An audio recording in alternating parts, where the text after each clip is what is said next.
like I'm planning on trading for 20, 30, 40 years. To think that that dry period couldn't happen to me, I think is ridiculous. So the fact that you say that, it makes me think like over my next 2 or 3 decades, like that is, I'm almost certain I'm going to go through a period like that, you know, and that scares me. But it's like, at the same time, that's why Jack said, you go big when it's here, you know? So if 2021 comes out just as big, like I'm taking full advantage, you know, because you just don't know. If you can't be ignorant to think it doesn't, or that it couldn't happen, because there's always that possibility.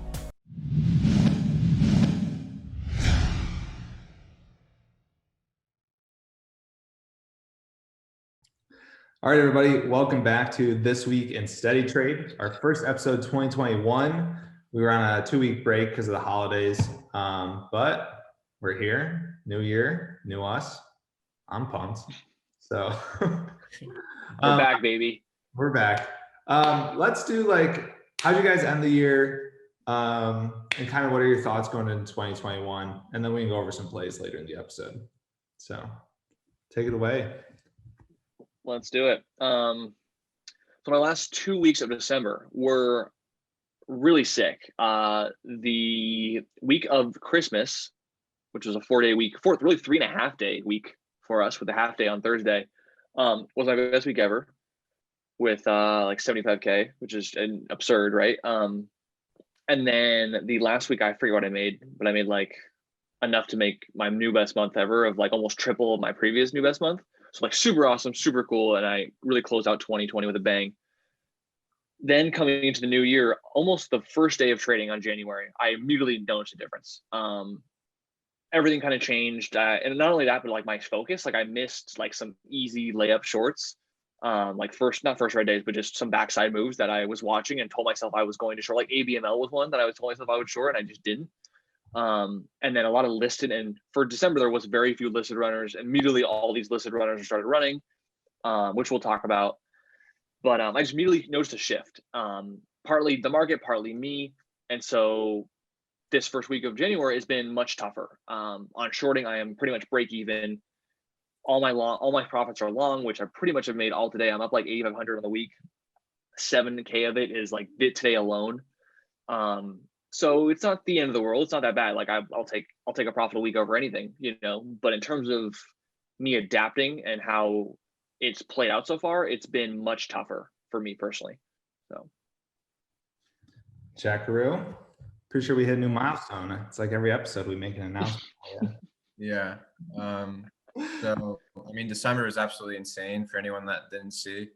I made just under 800,000, which is pretty insane because just in November 5th, I was crossing 1 million, and then the next month I made 800,000. And then like coming into this week, like the momentum has continued, but like Kyle was saying, we have noticed a switch where the OTCs seem to be getting a little bit more choppy, and the NASDAQs have been picking up some momentum, mainly the low priced stocks. Because of BNGO, in my opinion, that one ran from 70 cents to $7, and that was over multiple days. So often stocks that are similar, you'll see them start to run or attempt to run. So we're seeing a lot of that this week compared to last month, where I feel like it was mainly OTCs. This month, I find myself doing a little bit more NASDAQ here the first week, which is cool. But this week's been good for me. I'm not really sure how much I'm up because I haven't done today's math. But I am pretty sure that I did cross 2 million today overall. So that's pretty cool. And we'll see what the rest of the month brings. It's awesome. Yeah, I think you guys nailed it on the head. And I wasn't even really thinking about it, but like December, especially the last 2 weeks, it was just OTC every day. I was only really using my OTC scanner, and even there might have been some runners. I don't even know. I wasn't even looking at my listed scanner because the opportunity was in the OTC market, and that was just the place to be. And then come like literally immediate shift in 2021, like the first day, like I was just firing up the OTC scanner and the plays just weren't as good. And like Jack said, BNGO really took off. So I was watching the listed plays And yeah, just overnight, like switched over to listed plays. I play kind of similar patterns. List is definitely choppier in my opinion, just overall, but the overall long bias pattern that I play is nearly identical. But yeah, yesterday was my best day ever. Absolutely bonkers. Just under like a couple hundred, like $200-300 under 50,000 on the day, which is mind-boggling. I tweeted like my 2019 year, which is like the year I kind of like stopped losing money and actually started being kind of consistent. I made like 18,000 the entire year and literally made like 3 times that yesterday. So kind of surreal moment for me. Took a long time for it to sink in. So that's awesome. I had a red day today, but whatever happens. Yeah, we'll go over a couple of the plays today, but what are your thoughts before we do that? What are you guys thinking is going to be the theme for 2021? Because the thing I see all the time and the thing people hit me up with a lot is like, there's no question 2020's market was crazy. Like maybe once in a lifetime, I don't know, like we're going to see what's going to happen here. But like, is it going to end? What are your thoughts going forward? Just how are you guys treating it? Something that haunts me in the back of my head is Tim Sykes has told us this story of his, and I'm sure if you follow him, you know that he made what was like $900,000 in the first like 3 months of the 2002 or 2001 .com bubble. Yeah, I think it was 2000. And when it popped, he then spent the next 9 months like making or losing 10 grand. Now I don't think it'll be as severe because obviously back then Tim was still learning his own strategy. He barely even understood what he was kind of doing at the time. So I think we're at a better foundation than that at that point in his journey compared to ours. But I am wondering, like, is it possible to have a less profitable year? Now, I still plan on being profitable, just being very safe, but it's like, is it possible that if we really, because you just don't know, like, could it die so bad that I don't make as much as I made last year? And that's trading. Like, I have to fully be accepting of that. But again, if it stays at least somewhat moderate, I can still be able to size up and probably make just as much, if not more. Or if 2020 was just a trailer preview for what's to come in 2021, then yeah, it's going to keep going bonkers. I think I mentioned this either on one of my videos or last Twitch episode. With the stimulus check coming out, I imagine that will stimulate the market a little more. I think crypto is going to be a huge sector. It is right now, but I think this is almost just like the warm up. I think coming into the end of 2021 will be another massive run. So I think that's going to be huge. Besides those factors, I can't play any other guessing games. That's kind of how I'm looking at it. So, got any thoughts, Jack? So the question was, what is the theme going to be of 2021? Yeah, and on top of that, are you worried that it's going to go away? So I kind of had a similar experience to Tim in 2019, where I made 16,000 in January and then 45,000 in February, and crossed 100,000 in 2019. And then March, I think I made 10 too. But then the next 6-7 months, like, given I only knew one strategy and it stopped working, so I had to adapt, but I had to like work hard during that time in 2019 to then learn new strategies. So I think the hard times only make you a better trader. And without that pain patch in 2019, I wouldn't be nearly as close to the trader I am today. Like, I think I would be more than 50% behind than where I am. But since I went through that pain patch of 100 grand in 6 months from a 30K account, and then nothing for the next 6, give or take a couple thousand here and there, but like as Kyle said in the Sykes story, like up or down 10 grand, same kind of thing. And so that gave me the kind of work ethic to really go at it for when it's hot, because I know on a flip of the dime, it can change at any minute. And I will be ready for if it does change. Like, great, I got like other things to do in life. Like, I've been grinding my balls off here for quite quite the absurd amount of months. So, you know, if it slows down, I'm going to be very acceptive of it because I know there's nothing I can do. And I'm just going to protect. And when the opportunity does come, I'll just use a little bit. I'll just size in and make sure that I'm not over trading, because in a hot market, like over trading, I would say like taking every opportunity that you see is pretty good because so many of them will play out and you're just playing the odds. But in a slow market, you kind of really need to narrow in on the best opportunities, because the opportunities that are iffy, you're going to lose on them in the majority of the time, and you're just going to lose money and mental capital. I did it all through that 2019 period. But getting enough of that now, getting into what I think the sectors and the theme will be. I think that a big theme is going to be, Kyle noted crypto, which I think, yes, crypto will be big, but I think personally, I think weed's going to be bigger, just because how it's looking right now is looking at like the Democrats are going to take the election. Joe Biden's going to be our president. And I think they're taking the Senate right now too. So there's a good chance that we see federal legalization. And once we get that date of, okay, we're seeing federal legalization in June 30th, 2021, whatever, you're going to see a month, like from when they announce that date, like you're going to see some big momentum going into that date. And I think the weed stocks are beat down so much, like a lot of these OTC ones, the NASDAQs are pretty strong, but the OTCs are really beaten down. So I think that we could see some nice momentum there. Other than that, like crypto is going to be big, depending on how far Bitcoin goes. But we've kind of already started more momentum in that crypto towards the end of 2020, whereas like weed's still really fresh. And then I think electric vehicle is going to stay hot as long as Tesla remains strong at the highs. And I don't think we will see as strong as an overall market for a long time, just considering the percentage of bounce that we had from the lows on the SPY to the highs now. It would be very hard for the SPY to match that kind of percentage gain in the time period that it did do, unless there's another, massive dump.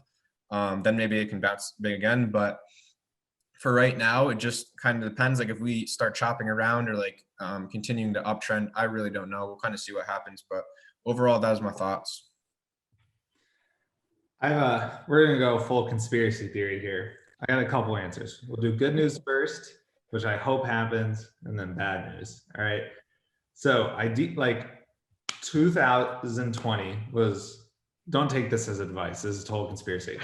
2020 was like the first year that retail traders, just the general public, like there was always these oddballs like us and like other people in the Tim Challenge, but like the general public actually like became interested in the market again.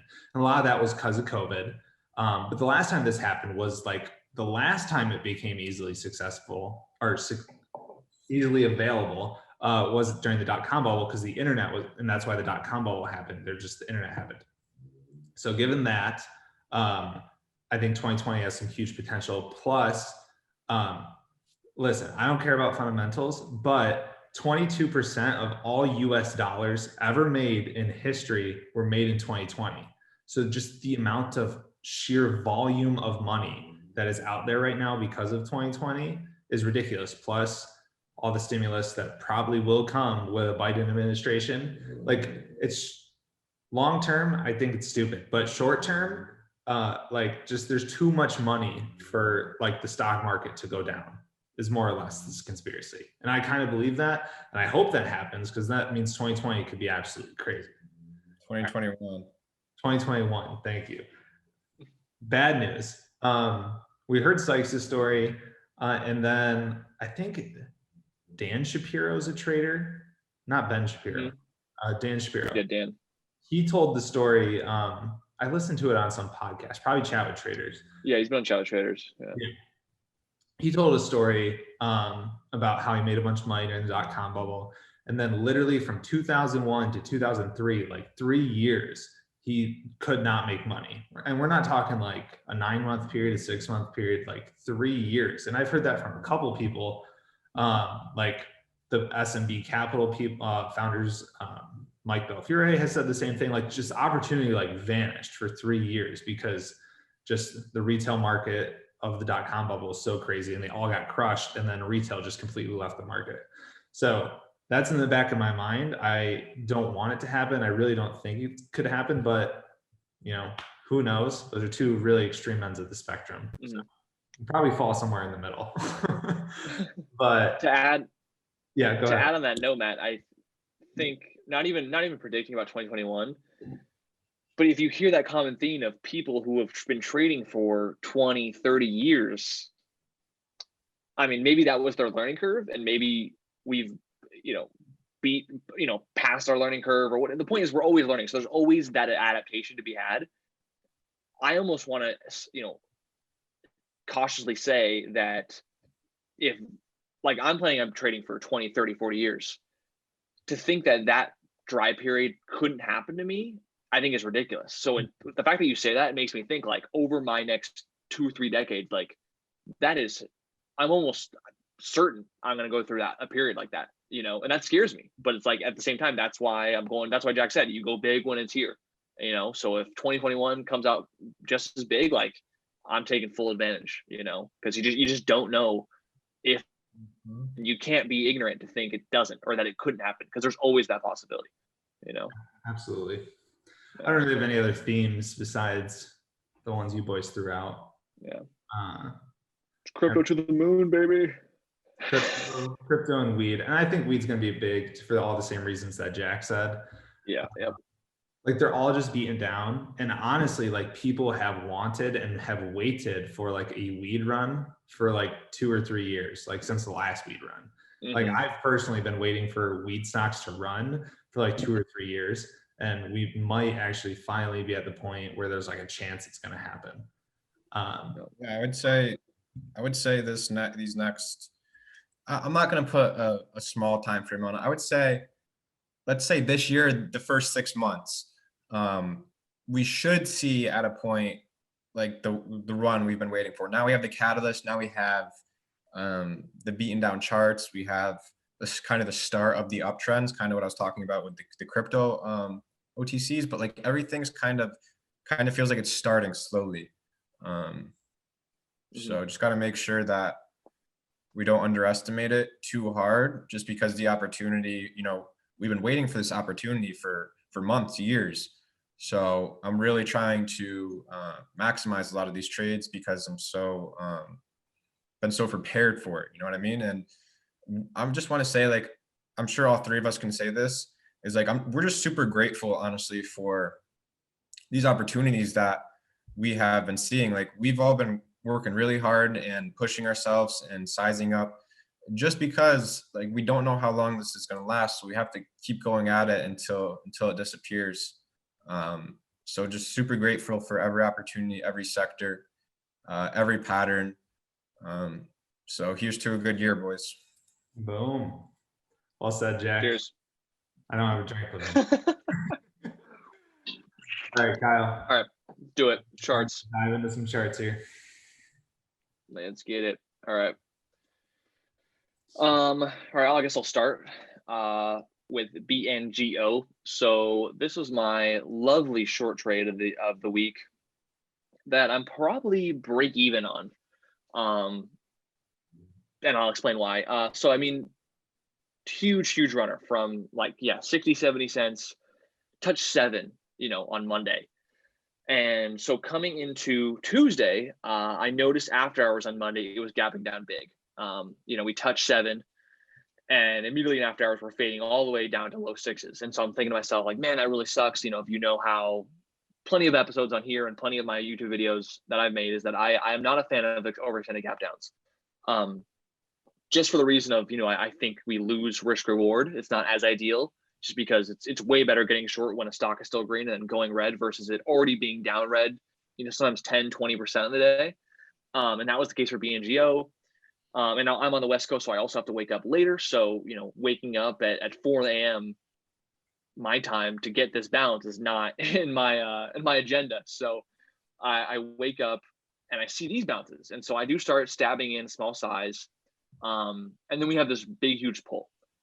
And so I'm thinking, okay, at this point we're down like 20%, but I also know what's giving me conviction is that, again, we're up from 70 cents. Like we're up, still up 600%, even being down, 15, 20% pre-market. So I do think we will get a wash out the open. So I wait for this bounce. This bounce, I actually start taking a lot of size in. Normally I don't like doing that pre-market, but it almost gave me there's no way for me to prove it, but there's always this underlying idea that it's very easy to manipulate a stock pre-market if you're a market maker. So getting the price up higher for the open to then sell your shares at a better opening price is very common. Maybe not very common, but it's something that does happen. And so when I saw this, I thought that immediately. I'm like, this is just going to get it up so that it can just immediately go right back down out the open. And I ended up being spot on, dead right. We totally just pull super hard to the open. I cover a little bit, add even more size onto this bounce, because usually the first bounce is always one to fail in this type of scenario. Pull even harder and we halt down. So at this point, I've only covered like a quarter, maybe a third of my size. And I'm thinking, okay, after this halt down, it should wash one more hard flush. I will cover it all and I'll reshort a bounce, because we're down almost 30% at this point. A bounce is certainly going to happen. I need to get out. When we halt down, or when we reopen from the halt, we only open up down 6 cents lower, and we don't even flush any lower. And my orders, I think my very first cover order was like 8 cents. So I missed my cover order by like 2 cents. And then we just bounce back immediately in like the first minute or two. And I kind of freeze. I totally freeze, don't cover anything. So, from me having still like 75% of my size, I quite literally let this thing ramp against me all the way back to, these pre-market levels here. Now, my risk is still intact. My trade's still intact. I'm like, at this point, if it broke 7, I really would have had to cut it. That had to be the end all be all. But I just got super flustered and super on tilt for giving back so much unrealized, because I knew a bounce like this would come and I needed to get out, and I froze here and didn't. So when I froze, it put me on tilt. And if I just had covered it all here, that I could have immediately put that size back into this bounce, right? So what ended up being giving back unrealized profits also gave back in more future profits on this pullback, because I couldn't re-add size that I didn't cover. So what quite literally could have been, easily a 5-figure trade, turned into like $2,000. I then, it did pull back down to here. I did cover small piece, again, covered way less than I should have down here. I covered like 1,000 shares of my like 8,000 share position. And then when it started coming back over these highs here, not here, when it started breaking the 530 level late day, I had to cut it all and just take the $1,000 loss I was going to take, and end up making only like $2,000 on the whole trade. So just incredibly frustrating. What was even worse is that I then swung some short overnight. I reshorted into this bounce as it was failing here. He's like, okay, this bounce is just kind of this mishap volatility. We're still up again 600% or so. Like, we should have a second red day. Swing a smaller position overnight. Come to the morning, we are gapping down.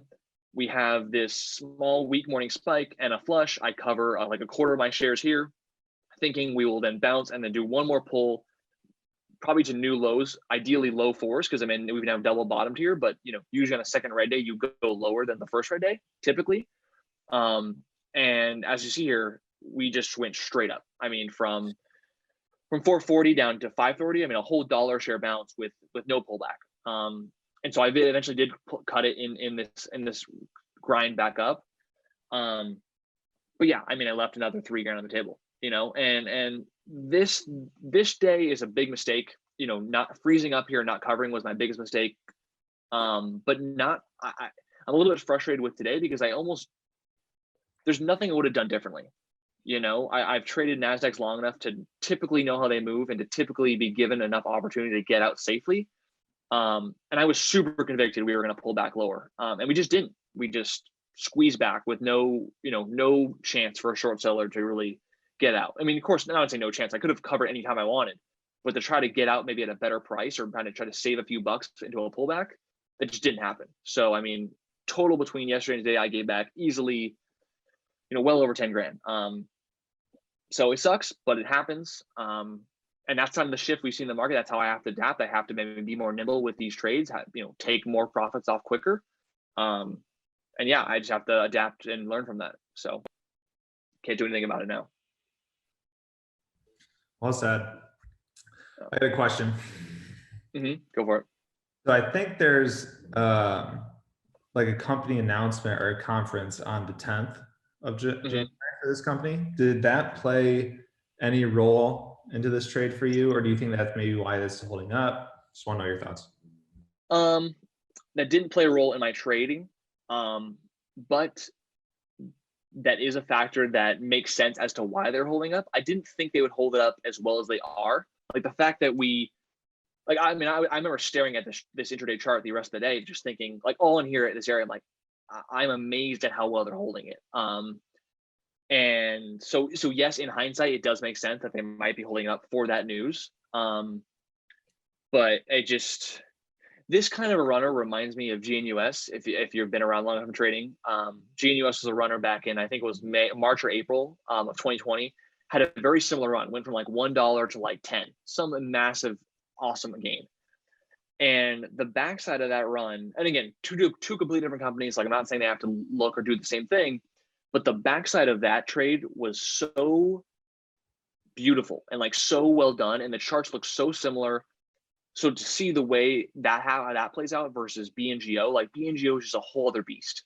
So I mean, in terms of, again, me trading poorly or not covering here, because I mean, really, if I covered here, I mean, it would have been one of my better NASDAQ gains. I mean, really, it would have been amazing. So in terms of executing in some aspects, I did very well. It was the exits that screwed me up, and then the just lack of preparation to react to this kind of a move. Like I said, the market's changing. It's one of those moves I haven't seen rarely ever. So I just have to adapt, in terms of what the 10th comes. Yeah, I totally think we can still go lower. Like I said, we're up at, we're in the mid fours. We were below $1 a week ago. I certainly think another pull is coming. Maybe that, like you said, Matt, that's probably might be after that news release or that news date. So yeah, I'm definitely keeping it on watch because I think more pullback is coming. I just don't know whether I'm going to be prepared to take it, but I definitely want to learn from a ticker like this that's, in my eyes, been an outlier in terms of how it typically should move, so. Yeah, if this pulls a full GNUS, that sell the news event is going to be a bloodbath. It really is. So just know what you own. Send it to 15, baby. Let's go. I'll have to stab short probably at that point. All right. Thanks, Kyle. Yep. You got another one? Next. You want to do? I can go. Yeah, I can go over this one real quick. So ETHG is a Grayscale Ethereum trust. It is the Ethereum version of GBTC that is for Bitcoin. I think they did a split, so don't mind this big drop here. But so essentially what happened was they had a lockup, their lockup shares became available. So what does that mean? Either when a company IPOs or at a certain date, insiders are given shares and they have to hold those shares for a certain period of time. I think it's like 180 days for some IPOs. It could be up to as long as period as maybe the company wants insiders to hold. But the point is, I believe it was Monday, those lockup shares became available to sell. So if you were insider and you had owned lockup shares, on Monday was the day you could just sell everything you wanted, right? You don't have to sell everything, but if you want to, you can. So coming into Monday, I mean, we just collapse, right? We go from $15 all the way down to 12. What made this a very inefficient and a great trading opportunity was the fact that while this was happening, I mean, Ethereum, which the underlying asset this should follow, is just, doubled, right? Hasn't it doubled from like 500 to now it's like 1100 in the last like 2 weeks? So for a fund that's following a cryptocurrency that's going in almost the exact opposite direction, there is an inefficiency there. Not only that, but once enough people sell their lockup shares, that's a massive amount of selling pressure that's gone. That's like out of the way, it's like ripping off a Band-Aid, it's gone. Now people who really want to buy this thing can, and it's going to have more demand than supply. So I didn't long it on this breakout, but I did see that we were holding, near its highs in the day. Meanwhile, Ethereum is still pushing near its highs, was pushing over $1,000 a coin. And so I started longing. This is like a little mini swizzle here, like nice, perfect, solid, sideways consolidated action. And as we start uptrending, I just started longing some, risking off this low.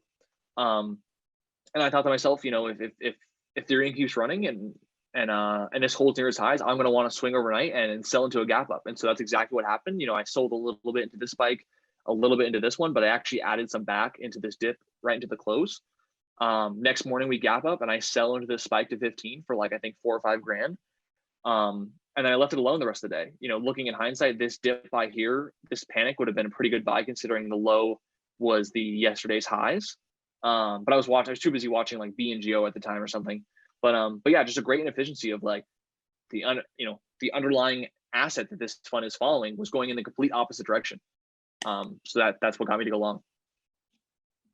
You go long. Go long. You go long. Jack, lay on us your biggest long trade. Schlong. BTCS. So this one was a big supernova way back in the day. If Kyle wants to scroll back. How if we gotta go further? Let's go 4 years back. Yeah, so they did do a reverse split, which is why I liked it so much. It was the lowest market cap Bitcoin play. And I wanted to buy this as I saw Bitcoin curling up towards the 12,000 mark going into Thanksgiving. And I have my good friend here, Kyle Williams, who has been following crypto for, I don't know, 4 years now. And he always keeps me updated with the news and kind of what's going on. So in my head, I remembered exactly what happened in 2017. And he was kind of explaining how a lot of times these go through 4-year cycles, which Kyle can explain after I get done with this. But he's basically saying Bitcoin, you know, it's going to reach new highs and potentially could see a second wave of what it did in 2017. So immediately I start scanning through all the Bitcoin plays. I find this one and I actually bought my first shares right down there, like a week before the first green day at 12 cents. And it was a very small $42,000 or 42,000 shares at 12 cents. And I figured I was going to risk it off 10 cents. So it was going to be like $1,000 loss if I was wrong. And immediately we get that pop, that green day. And then once I have confirmation, then I begin slowly adding shares, and we do pop up a little bit more. And into that first day, I did end up selling shares. So already I have a big cushion on it. And as it consolidates for the next 2 weeks, if you zoom in a little bit, Kyle. Let me go to intraday. Yeah. So as you can see, like I was waiting for, like, honestly wanted a dip back down to like 15, 16, 17. And it's just one of those situations where if you keep wanting lower to buy more and it's not giving you that dip, sometimes those are the best longs. And just watching the action every single day, I just saw that there wasn't really selling pressure there. Like there was selling pressure, but there wasn't like a ton of selling pressure. So I knew then I had a feeling like, okay, this is going to be the best one and the best Bitcoin play. And I did end up buying some more shares around like 20 cents a couple days ago, as Bitcoin is now at, you know, I've now watched Bitcoin go from 12,000 to 36,000 or whatever, 30,000. And then this is where I began adding. And then today we get the breakout over 26, 27, 28. And then I added more today. And then I ended up having, I think, 200,000 shares from 21 cents today. And at this point I was going to risk the rest on, you know, if it broke out and went back below 20, then I would throw the towel on it. But we end up uptrending, and as we get near those highs in the 33, 34 area, I started selling. I think I sold a fourth into that just to lock some in case. I would like to sell my ads that I took at 26 just in case it does fail. And then it supported, and I should have added more when it started spiking, but I didn't. And then we spiked up towards 40 cents, and then I sold more. And then that spike through 40 to 47, I didn't sell any there. And then once we started failing, I bailed the rest of it on that 40 cent support crack. And I think I ended up making a 41,000 on it. So I'm pretty happy with the trade. And that's kind of was my thesis, because I was expecting like a big Bitcoin breakout. But since I'm not familiar with Bitcoin and I'm familiar with this one, I traded this one because this is the one I'll be able to watch every day. Whereas Bitcoin and cryptos, like I'm not very comfortable with, which I should be. I should have put in more work to learn them back in the day, but I'm just going to stick with what I know. So overall, like super happy. And if you guys haven't seen the episode, I'm sure we can link the other twist episode, but this basically did exactly what I said, where these crypto stocks, like they're going to pop and like they're going to go sideways for a little bit. And then I'm looking for that supernova move to sell. And right from like 12 to 40 cents, like I almost made 300% on my first buy, which is really cool. So I'm really happy with the trade overall. And now, does it still haunt me? And I think it's going to go higher? Potentially. I think it potentially could go higher, but in my experience, like those are just kind of gains I need to lock in. Like that was my overall goal was, where a lot of the crypto stocks, like they went like 200, 300, 400%. So I'm happy with trading it so far. And I probably will look to rejoin a trend on it potentially, but I will not have nearly the same size or conviction now that we're dealing with a stock that is now up, 300% from my first buy. So we'll be toning down on it.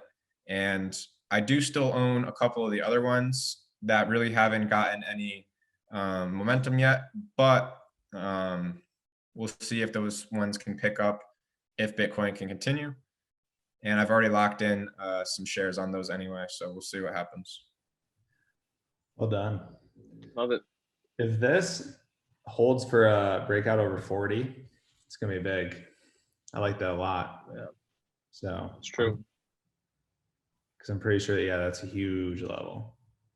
Mm-hmm. Yep. Right there. Ideally, we get a few pullback days. Yep.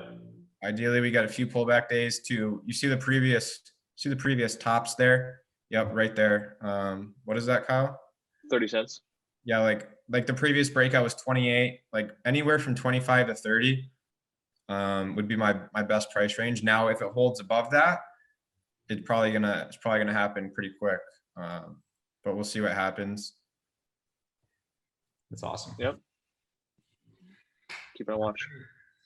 Some more long plays. SENS and ONTX were what led to my biggest day. It wasn't like, they were big trades, but neither of them were my biggest trade. They're both like $16,000, $17,000 trades, and together they just added up. So SENS was on my radar from that first spike into the end of the year. I actually really liked it on that day. It gapped up huge. I knew it was a bit of a chase.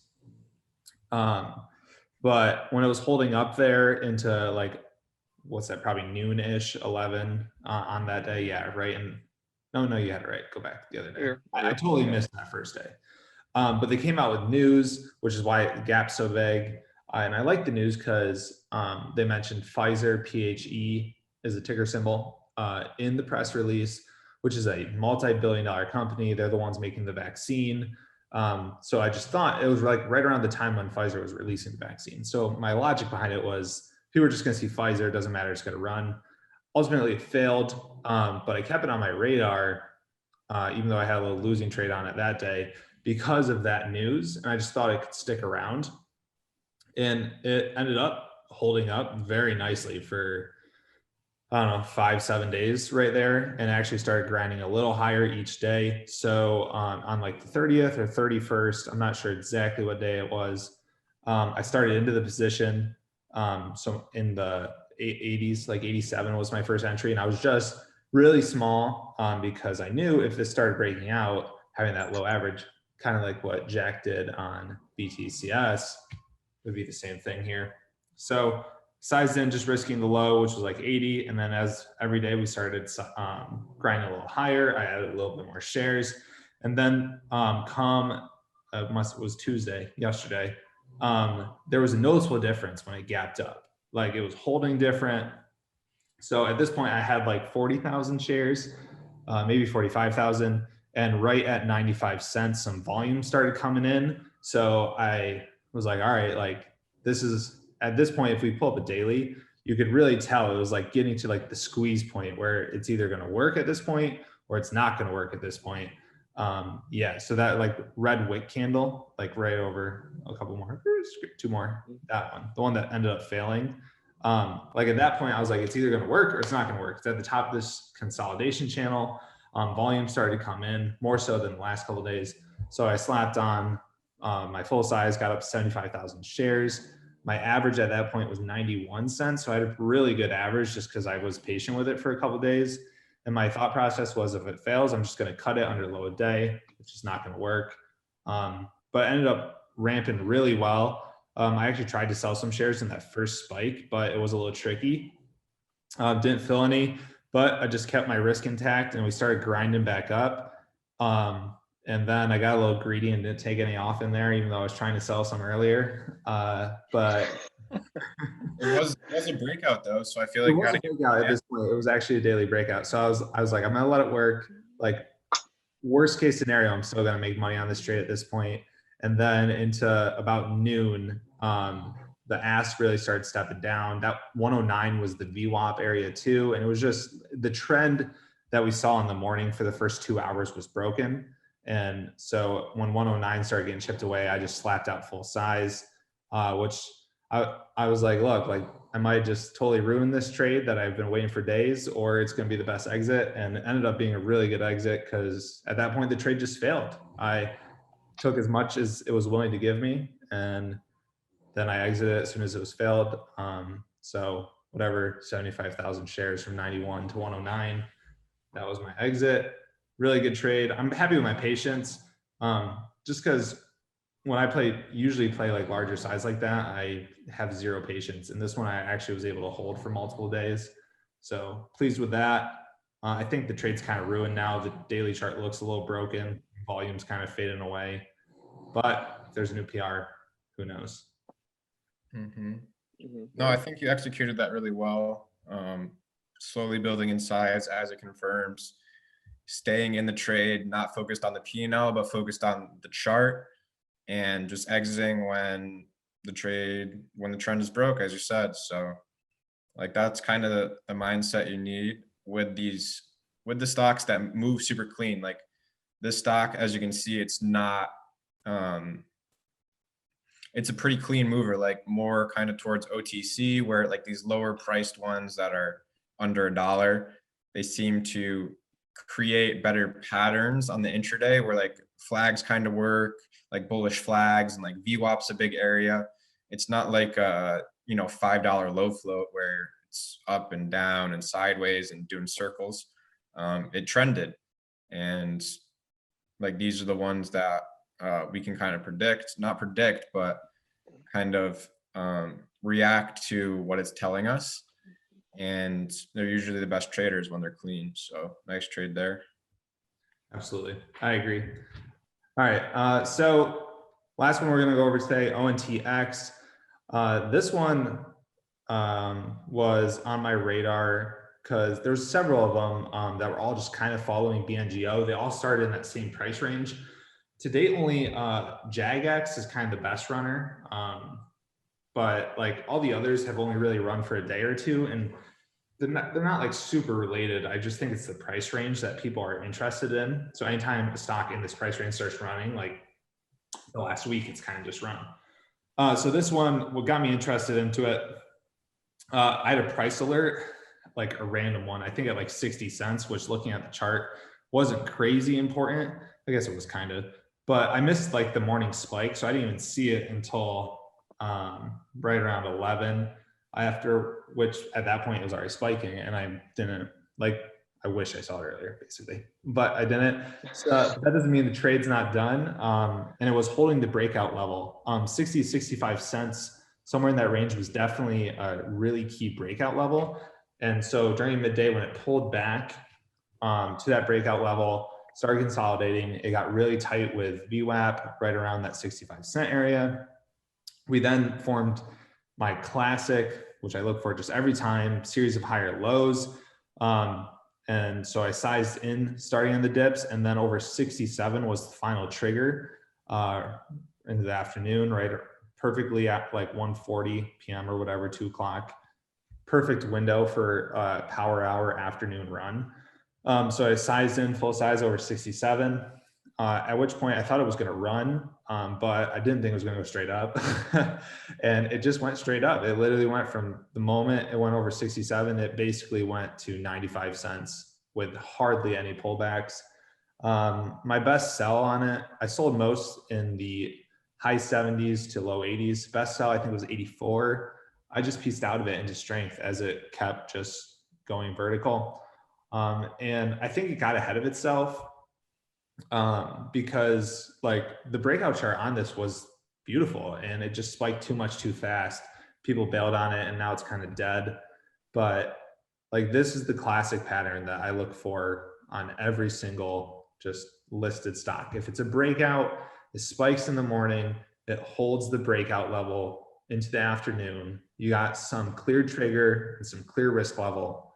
Like it's so textbook, it's painful. Like it's just, I don't want to call it easy, but like these are like the easiest trades that you can get. So when something sets up just super clean like this, you got to take it and just cut it if you're wrong. And sometimes every now and then they'll work perfectly like ONTX and run 30 cents to 50% from your trigger level in an hour. So that was a good trade.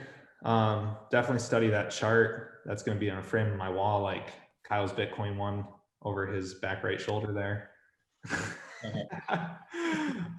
That's beautiful. Those are all the trades I got. We got this week. Let's wrap her up, Kyle. Let's do it. So thanks for joining us. 2021, I'm looking forward to it. That's all I got, boys. I don't know if you got any stronger closing words than that. Just day by day. Yep. Day by Can't day. really see what's to come. Just gonna have to roll with the punches. So I like it. Take it one day at a time, one trade at a time, 1 week at a time, 1 month at a time, baby. Let's go. Beautiful. Because like the market could be over and we could be really slow, or it could last another full year, or it might last 3 months. No one has any idea, and if they do, just don't even listen to them because they don't know. And just take it there. Those are my closing words. So thanks for joining us. You need to make sure you like, subscribe, follow us on Twitter. Our Twitter bios are always below. We all post really good tweets, content, or trades often. Make sure you follow us, subscribe. We'll see you guys next week. Cheers. Later. peace.